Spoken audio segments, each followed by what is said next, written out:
పల్నాడు జిల్లాలో వైసీపీ నేతల అరాచకాలు సృష్టిస్తున్నారు. టీడీపీకి ఓటు వేయలేదనే కారణంతో ఓ రైతు ట్రాన్స్ఫార్మర్ను తీసివేయించారు వైసీపీ నేతలు. దాచపల్లి మండలం బట్రుపాలెం గ్రామంలో ముఖ్య నరసింహనాయక్ వ్యవసాయం చేసుకుంటూ జీవనం సాగిస్తున్నాడు. ఇటీవల తన పొలంలో సాగునీటి కోసం బోరు వేయించుకుని విద్యుత్ అధికారులకు చలాను కట్టి ట్రాన్స్ఫార్మర్ను ఏర్పాటు చేయించుకున్నాడు.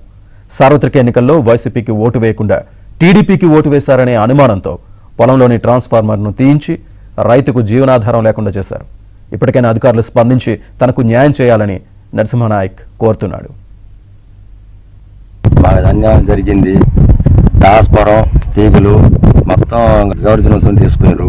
మేము ఆడోళ్ళు మొత్తం మందు దాకా దాచినాం. మేము లెక్క లేకుండా కేసు పెడతాం. లేకపోతే ఇంకా పై దాకా బాధ్య అంతే. సరే ఇంకా రెండోయిన ఆపండి అని చెప్పిన తర్వాత ఆపినారు. అంతలో కలెక్టర్ దగ్గర పోయినాం. కలెక్టర్ పోయిన తర్వాత అటు ఆగింది. ట్రాన్స్ఫారం ఒకటి ఆగింది. వైసీపీ సంగతి చూసింది అన్నారు. ఎలక్షన్ ముందులు సంగతి చూసిండ్రు, ఎత్తుకుని పోయారు. ఇంకా ఓటు వేయలేదని టీడీపీ వేసినాను అని ఇంకా మీ సంగతి చూస్తున్నాగానే ఇంకా మేము మామూలు అనుకున్నాం.